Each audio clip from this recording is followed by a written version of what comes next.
I'm trying something. Using an. What the heck are you doing, dude? Get out of there.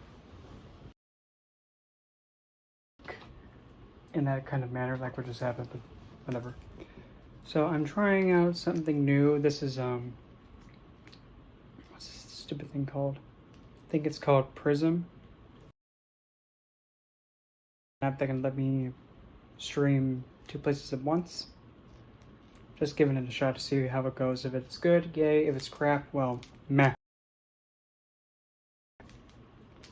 So, well, and also the good thing about this too is I actually have a chat bar like down below. In, who says something and all that. Yep, yeah, Prism. It's an odd app. I mean, it's an app, but it's just meant to like really help multi-stream at once. Many moons ago, hated it, so I just stuck with YouTube, but whatever. Just gonna go with this. Hello, Harv Harry. I think that's how you say that. But not the one Magnolia, but I'm gonna give a little bit to let people come in and the whatnot. And there's the dark. I hope you do. If you don't, you had one job. I just had to, I'm sorry. I couldn't resist. But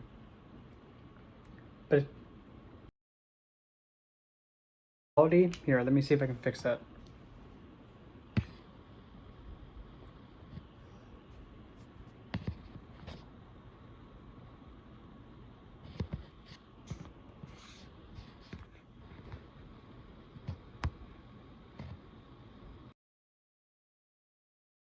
How in the bloody heck am I supposed to fix this?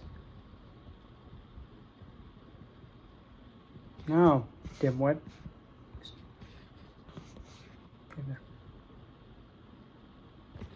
Well, I do know one thing about the dark side. It's more fun.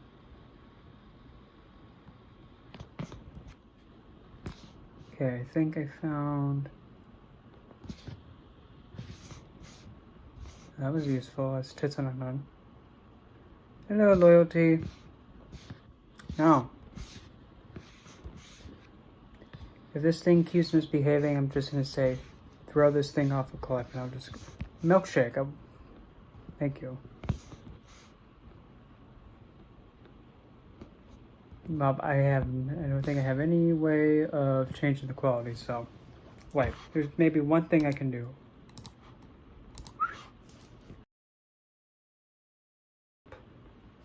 Just gotta give it a second. But does at least my audio come through okay? I hope it does. If it doesn't, screw it. I'll just go back to just using YouTube.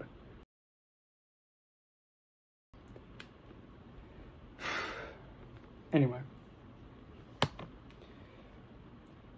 I figured, because once before I tried talking. Okay, good. At least the audio is good. That's like the big, main important thing. So that way you could be like, oh, it's just like a podcast, kind of. But you know, with a dimwit that keeps freezing every 2 milliseconds on.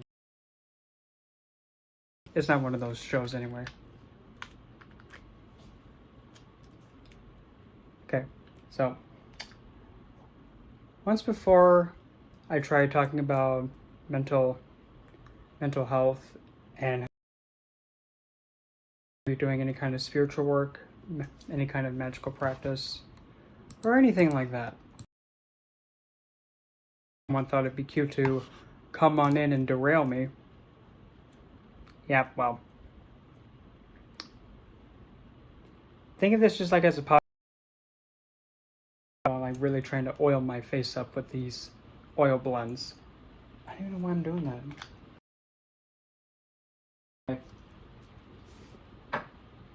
Before I tried talking about mental health and how vital it is whenever you're doing any kind of spiritual work or spiritual practice. Damn fan. Stop. I want you to blow. Now it's not the time to blow.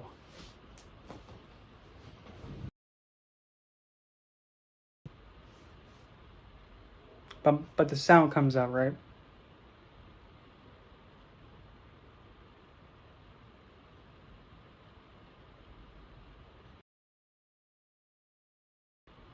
Because I'm still here. If anything, it's probably the bit rate, maybe. I think I'll just probably just keep a note of that. Well, this...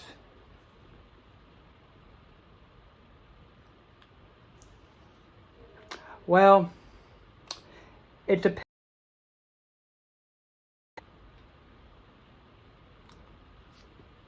Then I don't know. I got nothing. Nonetheless, mental health and the occult. This is actually something that a lot of people tend to not really talk about, as I've noticed too. It is spoken of very solemnly, like once in a blue moon, and it's actually something that needs to be spoken about because it's just as important as everything else. And if you're wondering, well, what's in this mixture? Well, geranium, ylang-ylang, juniper berry, fennel, a little bit of clove, sandalwood, and clary sage.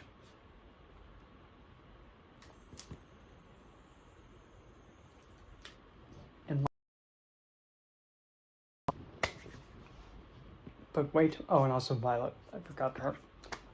A bit too much fennel because now my nose, I can only smell black licorice. But anyway. Mental health. Well, usually when it comes to these challenges of the mind, mental health, or even those that are deemed like a disability, I put disability like that because to me, there are some impairments or afflictions. I actually see them as an advantage instead of a impairment. In other words, I say, for example, if somebody has an autism spectrum related affliction or disorder, again with the quotes, they have an advantage over the common man. How is that possible? Actually see and feel and actually experience energies much more vibrantly than the normal everyday person, especially when it comes to touch, and they can get pretty much energy affects them in a way that's more, it affects them harder. That's pretty much when they get in a state where they stem, which is they do a repetitive thing to give it.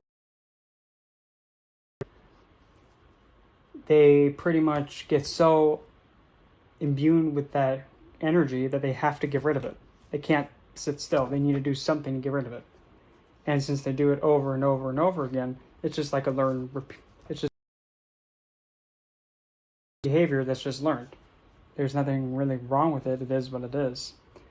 And even then, some people, myself included, just empty. Who cares? We're all ladies here. If not, oh, welcome to the club. Just the material it's made out of, it can just simply touch them and it just rubs them the wrong way. They're like, that's hypersensitive. Just something about the texture and contact on the skin is too much. But that's actually an advantage because if there's an energy shift around, they can pick up on it just like that. Touch. Like even for me as an example, I used to wear jeans that are rough. I will not wear jeans if they're rough. Literally, if there's a pair of jeans and I'm thinking about maybe I'll wear some jeans today, I grab a pair and if it's rough, I'm not putting them on. I don't care if it's the last. Not wearing it. Same thing with socks. I don't like wearing shoes that require socks. Nope. It is what it is. And then scooching over to, say, for an example, somebody who has a schizoaffective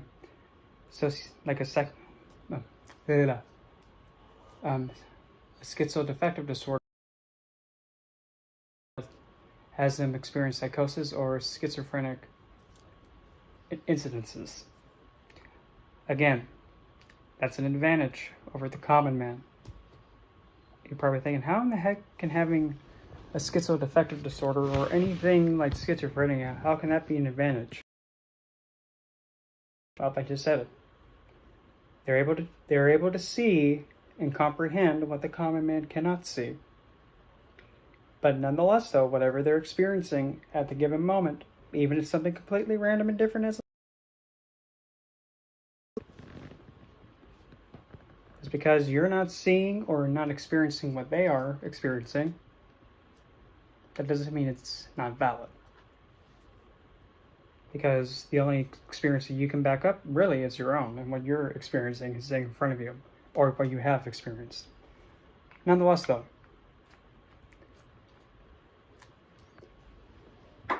when you're or doing magic of any kind, both act the spiritual practice and also having, like, say, a schizoaffective disorder, it can be very challenging to figure what's actually interacting with you, or if it's a delusion or not really what you believe it is. I've been on both sides of it, and I've recovered from the schizo side before. It wasn't pleasant, it was quite mortifying, but I moved past. It's different for everybody. There are some people that can actually see things that other people can't. Taste, the senses. At least in my case, I was one of those that was able to see and hear and also get and feel. So you can kind of imagine how it was. But nonetheless, based on my findings though, there is a difference that you can, if you're actually having this challenge yourself, there is a way to actually pinpoint if it's an actual entity or if it's a delusion of the mind.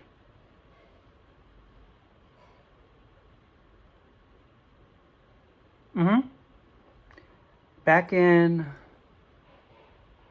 I would have to say, essentially, beginning of 20, like the start, a little bit after 2019 started. I did. Yes. Like the to the start of 2019, like a little bit, a few months in. Yeah.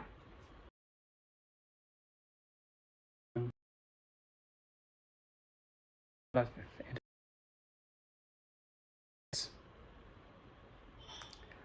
the funny thing is, hell told me, don't put that crap in your mouth. Don't put it in your mouth.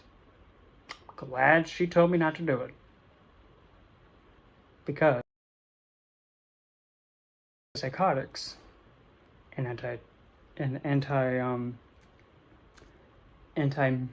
those kind of drugs that actually calm you, it cripples your ability to do any kind of occult work. It cripples you.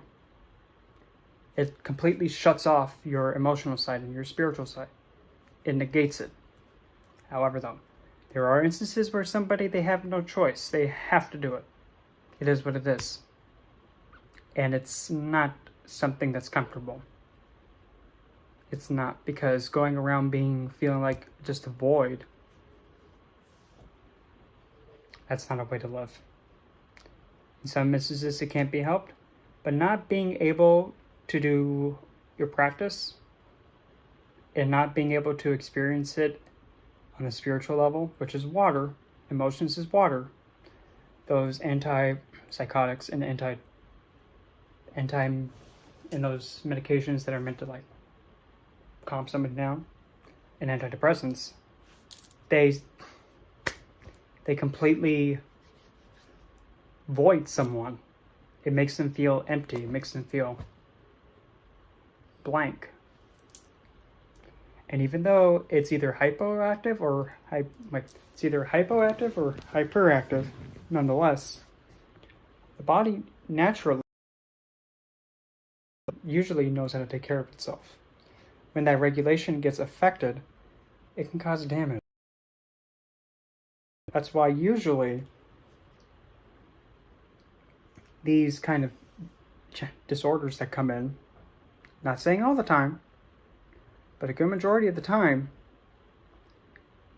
one of the first things that has to be done is provide support for the person.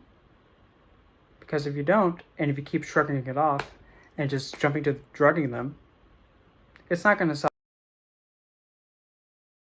and just be like, oh, that's not what's happening. Or my personal favorite, why are you being so sensitive? You're just sensitive. No, you're just a prick. How about that? That's not my business. Still, a good majority of people that are like suffering immensely with mental challenges and these disorders, really all that they need is to have somebody listen to them. Give them a sense of like, somebody's listening and actually caring about their well-being. Not telling them, no, that's not how it's supposed to be. No, you're just over. Do you not know how that sounds to them? It's like you're slapping them in the face saying, how you feel is invalid. Which is unacceptable. And really, I don't care if these guys have a degree in psychology. Okay, well, if they have a degree and they're being an inconsiderate prick, they're a prick. I know, because actually I got put into a mental hospital for 3 days against my will. And I wasn't even in a state of actually acting in a way that was harmful to myself or anybody. In fact, I really only wanted to talk to somebody just to help organize my thoughts. What happened to me?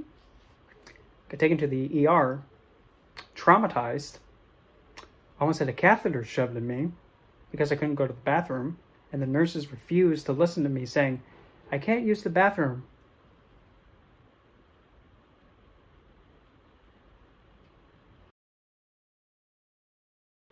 Auditory and visual.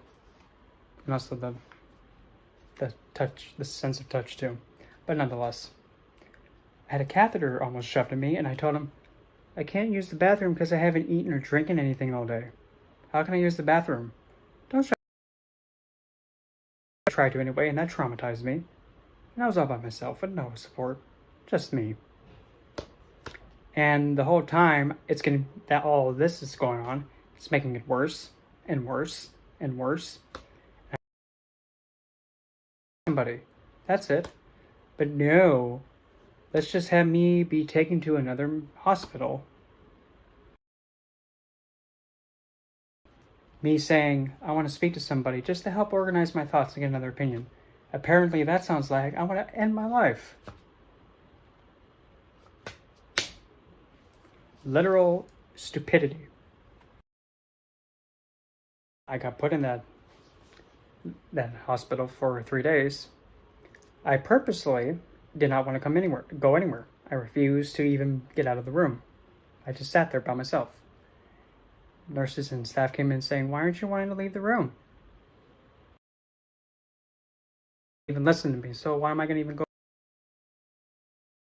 Even though when I was trying to make contact with somebody, or even trying to talk to people that I was actually needing to talk to,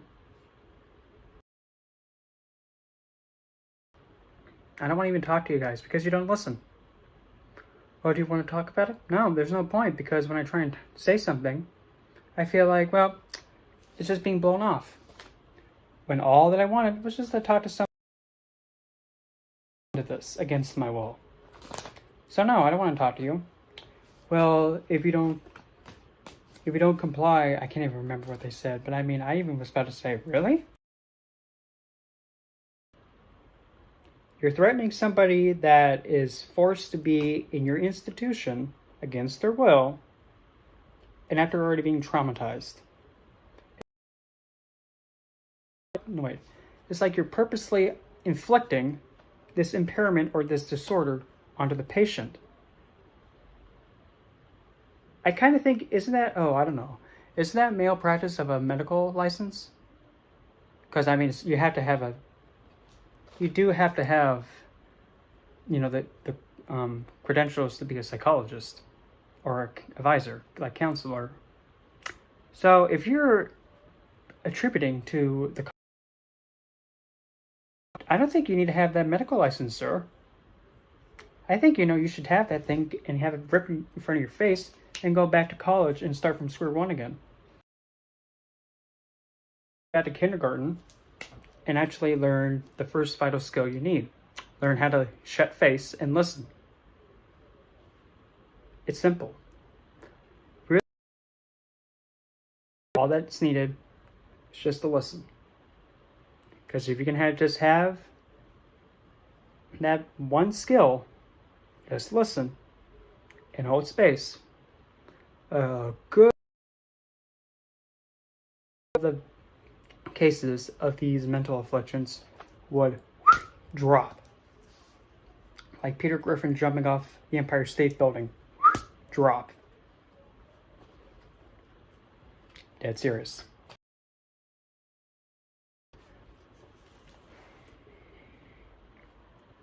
We take the route that's clearly doesn't make sense, causes more health issues, and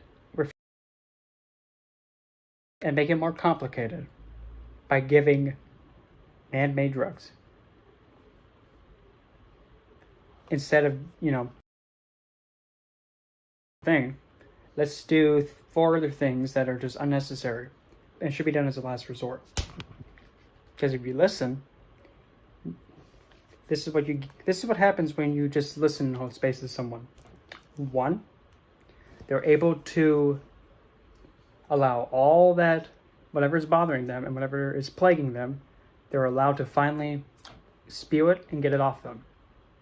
As soon as they spew it all out, and when you let them do that, regardless of how they feel, regardless of what it is, and regardless of how they put it, need to say it for as long as they need to, and don't interrupt them until they're finished speaking. Because if you allow them to keep going and going and going and going without interruption, they'll get to a point where they've exhausted themselves. When they've exhausted themselves, that's when you know all that stuff that's been sitting there lingering and building up is finally off. And you'll actually see them actually start going. They will breathe heavily. Because now all that, they can actually take deeper breaths and actually increase the oxygen levels in the body. So that way, the brain thinks better.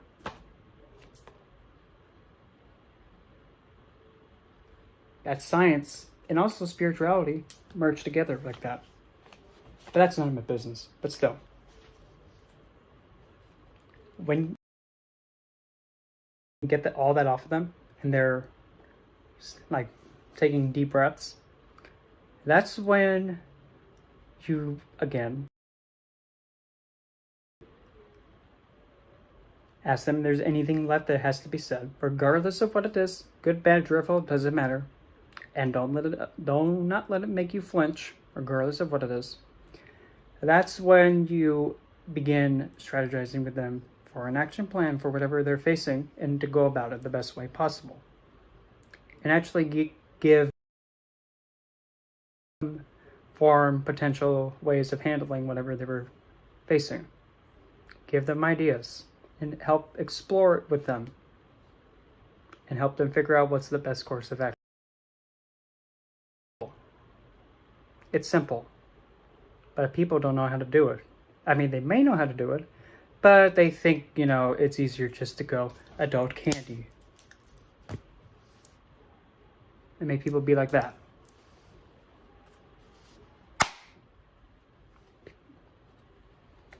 I mean, to me, it's like common sense. But nonetheless. And you...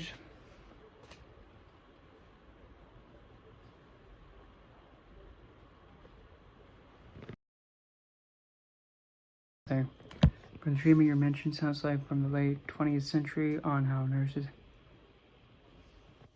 Well, not, but definitely, absolutely not shock therapy, because that is essentially also kind of mimicking, to an extent, like the electric chair for execution. That is too risky. Way too risky. You have to keep it to the fundamental core of allowing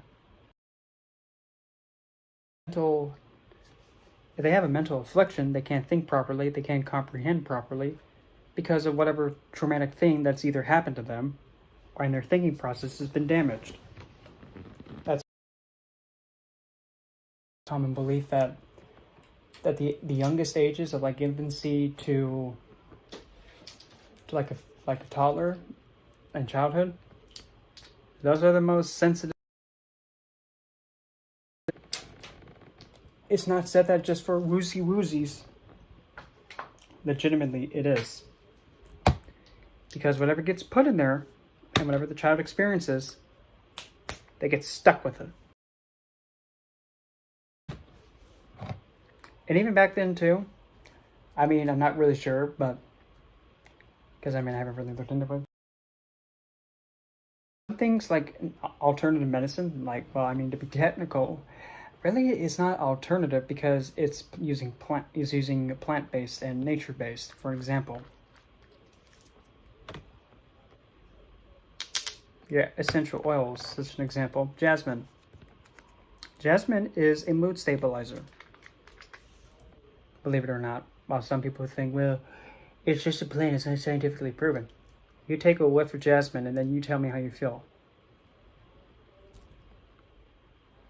It's a mood stabilizer. It calms you. It soothes you. It lulls you.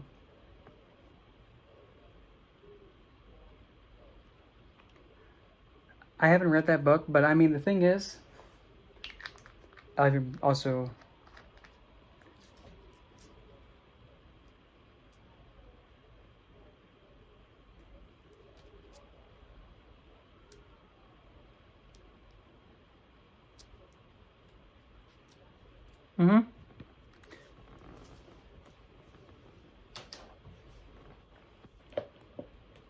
And really,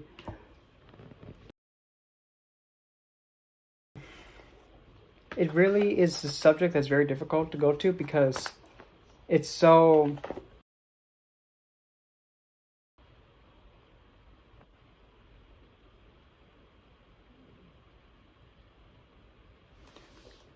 Where mental health and occult practice converge. Well, not only is it an art, usually you have to include your mind within using the occult, and also perspective, which is the emotional side, water energy. Water is emotion. But with occult practice and the mental health, if your mental health is not good, that's a sign that your spirituality or like your sense of can actually negatively influence it. For an example, you can have somebody afflicted with schizophrenia. They do know of the occult, but the issue is that when they try interact with a divine being, regardless of who it is, they actually may create a poltergeist. And schizophrenic people, they have that potential to make a poltergeist like that. Just when they get into a hyperactive state, they can make a poltergeist just like that. They can. If they're really not able to have, and they're not on their, if they're not using what they need to get grounded, regardless of what it is, they can make a poltergeist and cause a lot of damage. Just like, they're not just like how it is, like in that the movie, like the one that everybody knows about. I can't remember what it's called. It's not like that. A poltergeist is a man-made entity that has no sense of right and wrong. It's only created to do one thing. Whatever that one thing is, it does it, but it's chaotic. It is all over the place. It pulls energy to sustain itself. You can simply eradicate anything around it. Make things pick up, thrown, what have you. Really difficult to stop it. Very difficult. And probably the best way that I can think of, guys, the best I got, funny enough. Actually, I think I'm going to do something real quick. Hold on. Maybe that might help. Anyway. The best way that I can actually think of getting rid of a poltergeist, because a poltergeist needs something to drive itself. It needs that energy to survive. If it doesn't have that energy, it'll just disintegrate on its own.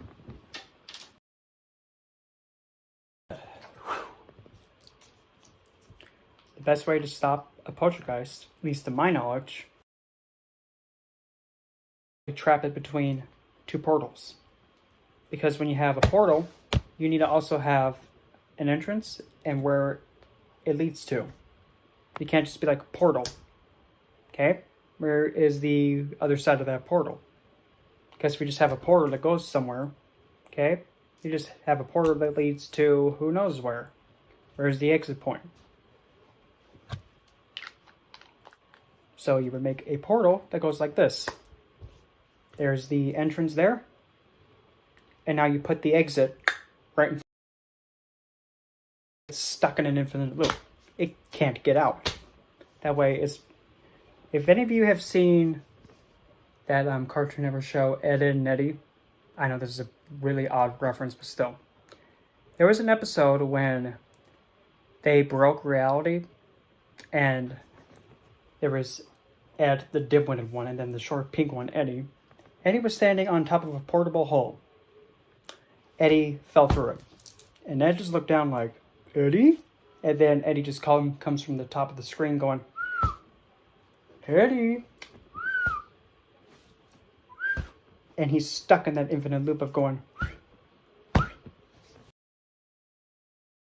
It's the same thing. The poltergeist gets... And it's just getting stuck in between there. So that way it's its own. That's also another good way to also mitigate a portal. Kind of, but not really. Because it's... Well, a wormhole kind of sounds like a...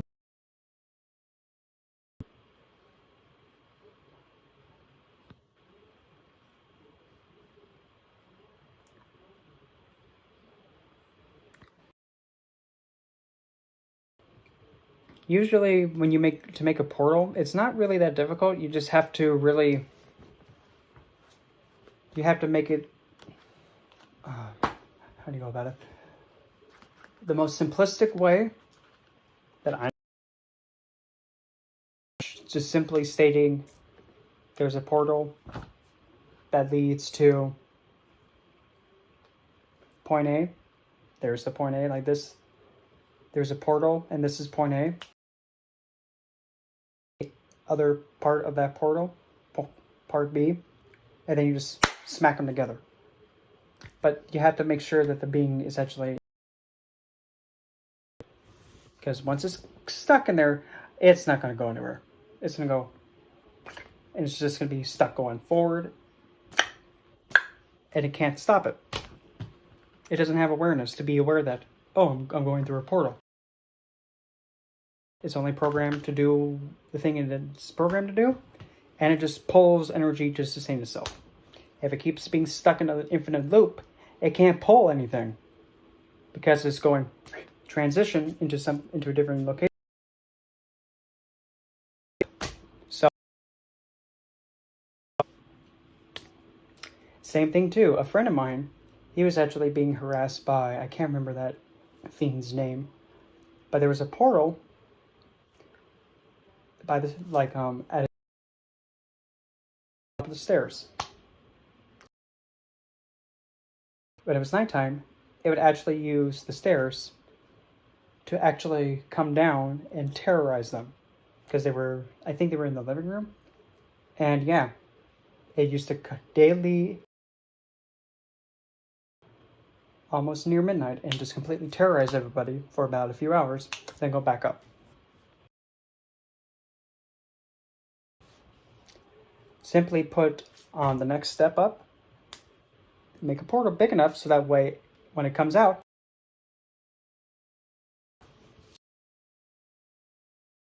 because it's stuck. It's just going to be stuck going.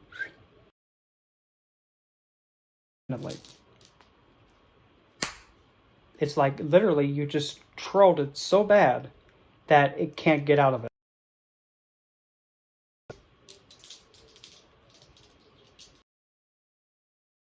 Connection is unstable. Hold on.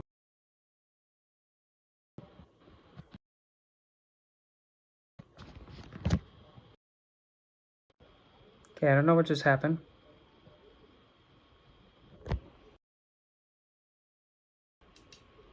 Yeah, essentially what you're doing, because you're kind of actually, I'll have to explain, and I mean, I'm gonna come back in like a little bit because my phone is dying. Maybe that's why my quality is so bad. But anyway, I'm gonna let my phone calm down, and I'll be back in like say 30 minutes, and then I'll come back and continue about this. So keep the thought, and we'll all be squeaky, whatever the heck. But keep it in mind, and yes, I will explain that, because it's usually with occult and magic and practice, but still nonetheless, I'm thinking about it. The most simplest way to do any kind of magic or occult is just simply be, okay, that's how it is. I'm saying it's like this because I said so. My life, this is how I'm experiencing it.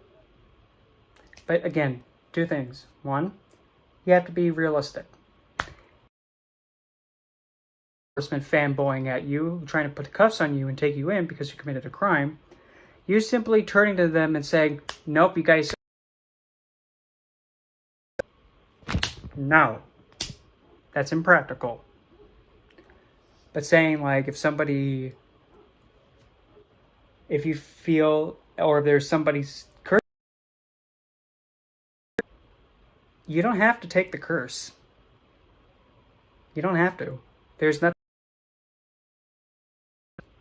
Think of it this way. I want to give you a gift.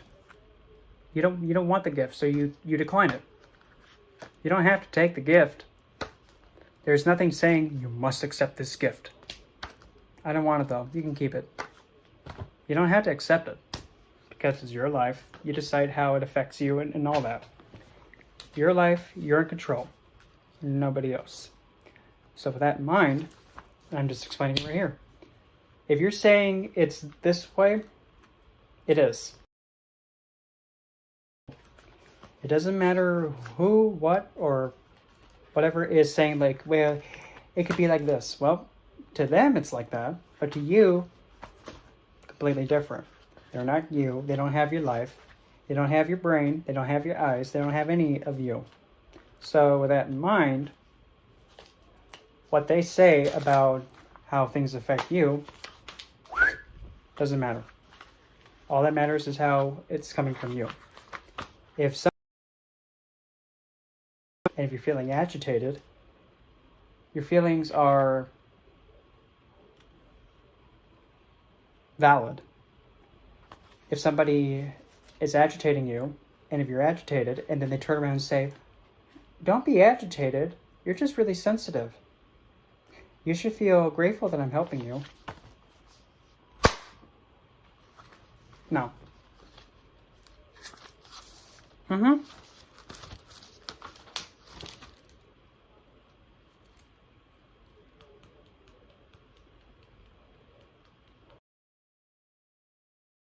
I'm always glad that people get like the, aha.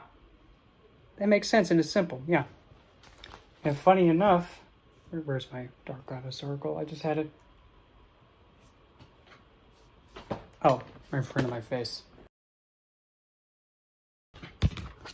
Well, look at that. It was actually the card that I was looking for.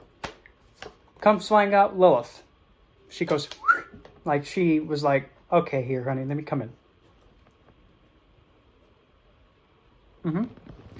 Controlling how things affect us is one of our first and last right. Yep.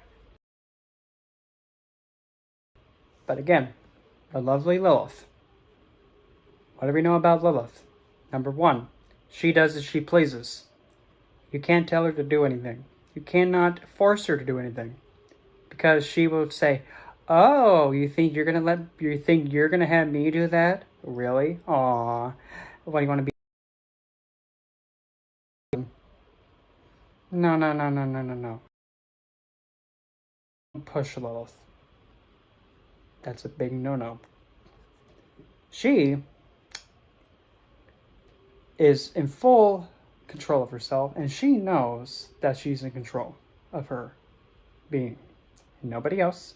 People can intimidate her all she wants, and she... Well, aren't you thinking you're tough? Oh, why can't you do that thing that you're trying to force me to do? Why can't you do it? Because, all this time trying to make me do it. You could have done it already, dude. But, alright then, whatever, dude. Keep wasting time. Oh, no, by the way, my answer's still nope. Sorry, milkshake. Toodaloo, twathead.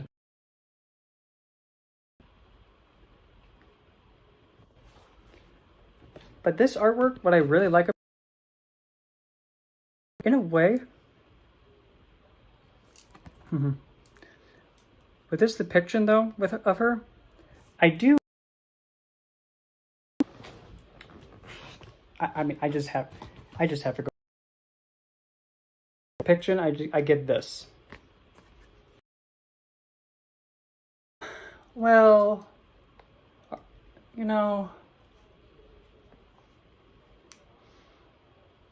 I really thought about doing what you wanted me to do.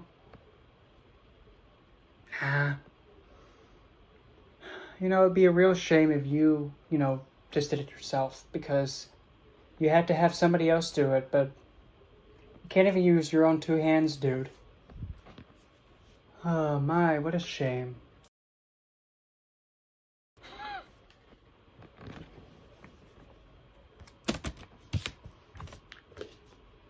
It's just so hysterical that she is like pretty much, how do I put this? Kind of like the grandmaster of doing as she pleases and not.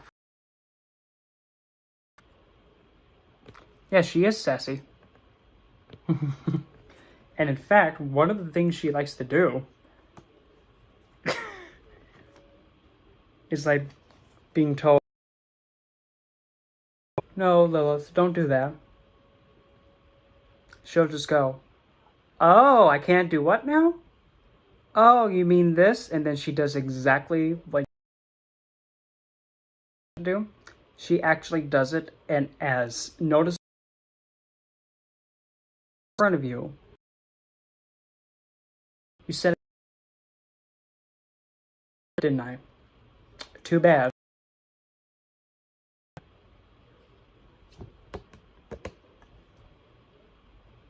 Internet connection unstable. Look at that. I just slap it and it works. But still, a Lilith in a nutshell. Oh, I can't do that? Are you sure? Because watch this. Now what? I just did it. It's offensive? Good. Now I'm going to keep doing it because you just told me your weakness. Don't tell me your weakness, dimwit.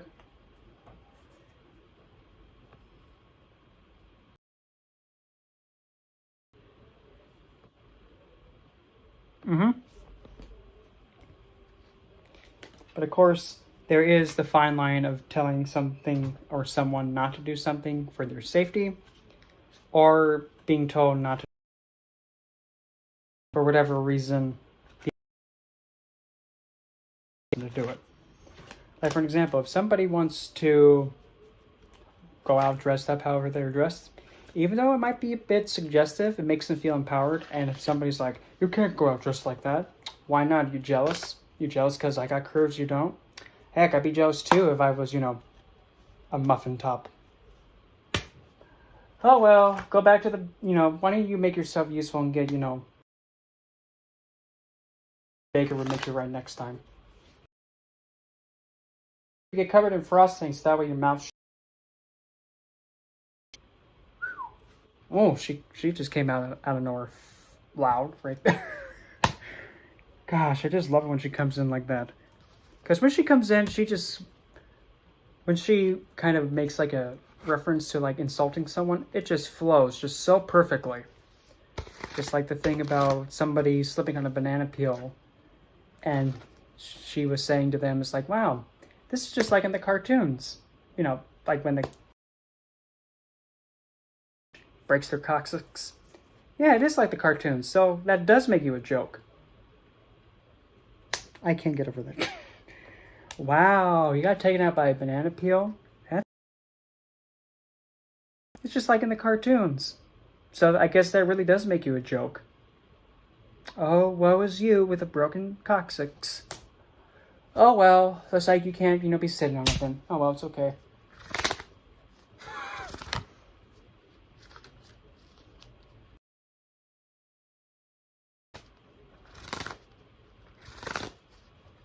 Yes, she is a divine being.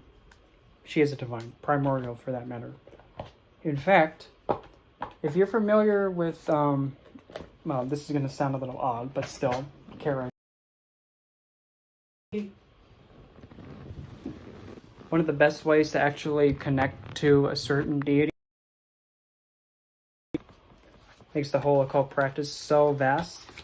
It's just how people connect to certain deities in certain ways. Connect with Lilith.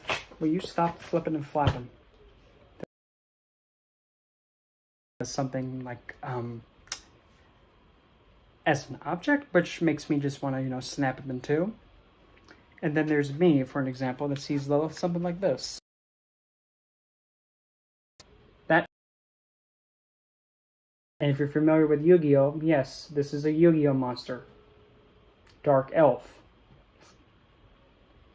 And funny enough, to me, this is more respectful than calling her a vulgarity name. Like one that begins with a W, an SL, HAR.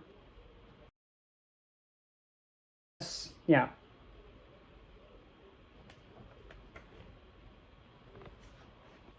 Perfect. Majestic. Majestic, Lou. And actually,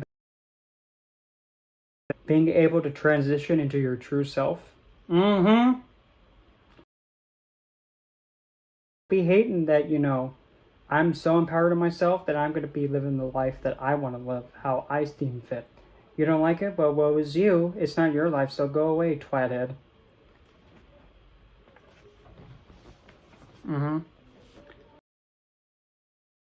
Just has to just exist. And she can just simply talk to someone to, afflict them with dread. Like, oh, shoot.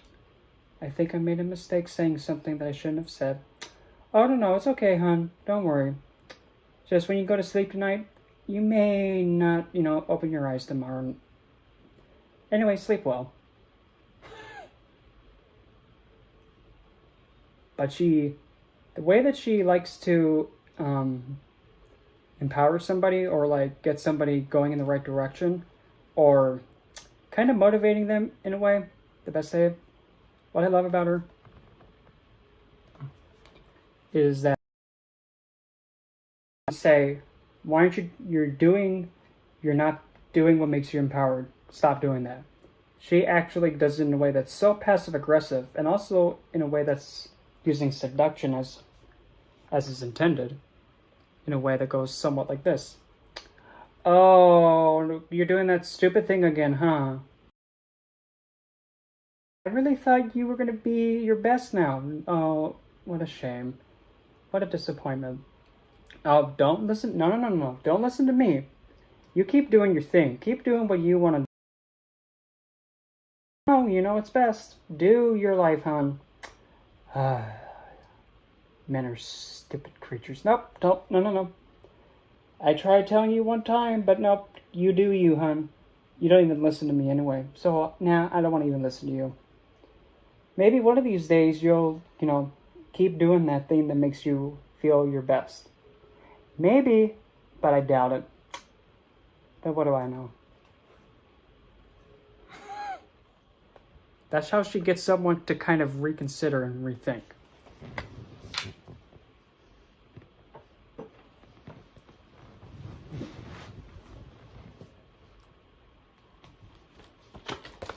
And I'm not even sure that if I mentioned this, but for those of you that weren't here the night before, the night prior, this is my outline from the Lilith book I'm reading. And of course, but trust me, there's a lot. And that's actually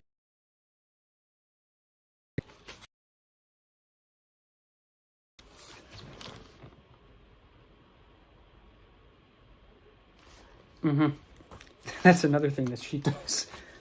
Especially like when you don't get what's due to you, or you're not getting what you need to be getting, like what you're entitled to, she'll come in and be like, "You're gonna let someone breadcrumb you? Really? Breadcrumb? You know, you do that to men. That doesn't happen to you. That happens to them. Not you." Oh. Well. That came out of nowhere.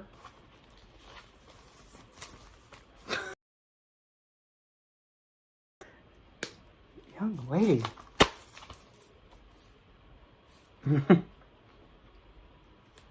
But yeah, essentially it's going to be primarily focusing on her at her core, which is the empowerment of the self first. That's going to be the main focus. Everything else, if I even mention it, it's going to be secondary. So I'm going to be only...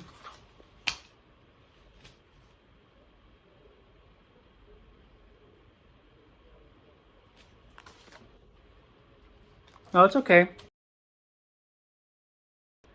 A lot of people think that they know what Lilith's about. They think that she's just a fiend that goes around and torments men, kills children, and takes their energy. In fact, it's the polar opposite. And if she has a male that's hers, if she claims a guy as hers, she protects them just as the same as one of her own daughters. And funny enough, a son of Lilith, you'll never see one degrade women, see them as objects, or essentially be any kind of source of discomfort or sense of toxicity. They hold women in high regards. They see them as worthy of being respected and treated as human. And they're entitled to it.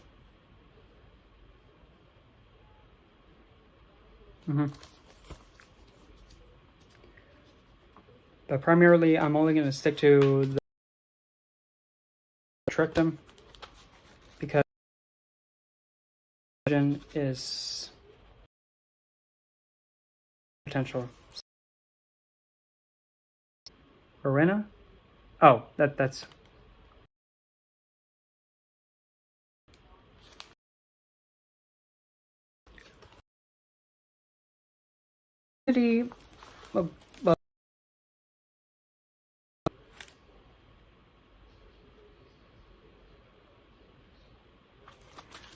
Well, I mean, don't get me wrong. I understand what Ariana Grande was going for, but that's kind of shooting it a little bit too far. Divinity is the awareness of having one and other together. In order for divinity to form, you need to have A and B. But now here's the thing. Female or transitioned, doesn't matter. A human and B is another human. Doesn't matter what gender or whatever it is. An A, there's a B, you have C, divinity on top. That's the Trinity. One, other, divinity. But now the thing is, you can flip it. Other is now one, and then you are now the two. Doesn't matter. Both are other to each other. And that's how divinity comes through. In order to find divinity, you need to have other perspective. That's how divinity comes. And specifically, row that was supposed to be here this week, priority mail means it gets shipped last week on a Friday. When I ordered it the week prior, it was supposed to be a 1 day, but still. Lilith is in the Lover's card, and usually that's kind of the last card you'd expect to have her be associated with, except this one. Except this one. An angel figure going, really, dude? Really? You expect me to submit to that? Really? Wow. I'm not even going to feel that, dude. Why are you trying to push me to, go towards something that my pinky's bigger, dude? Honey, no. You're not going to force me. No. Lover's card is usually associated with Gemini because there's the masculine and feminine figure. However, though, Gemini is the unionship between two. It's two figures coming together because it's supposed to be two male figures touching each other by the tips of the fingers. That's a symbol of connection and unionship, and that's how it's associated with lovers. But anyway, this thing. Usually, this is the last card you would think Lilith would be in because the closest that I can get from at least this depiction, Lilith is that female figure going, really, dude? Because I blue-balled you. Get over it, dude. Don't worry. If you keep this up, I'm really never going to give you a chance. So, in that Goetic Tarot, she's the Lover's card, and funny enough, there's a man figure and a woman figure below her. And she is above them. Both the man figure and the woman figure, they're looking up at her because she's sitting on a throne above them. Both of them are coming together to experience divinity and get guidance from divinity. Lilith, I got the book here. Lilith is an egalitarian. In other words, she is somebody who advocates equal give and take across all. On that Goetic Tarot depiction, she's teaching both one and other how to balance each other and how to give back to one another fairly.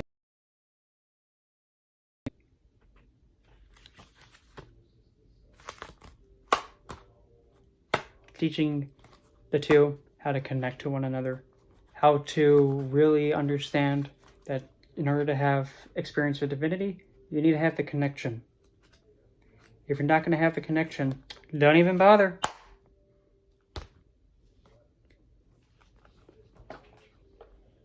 So I'm gonna let my phone charge because I think it's at 1% because the quality is shooting way down, at least on my side. So I'll be back. Discussion going.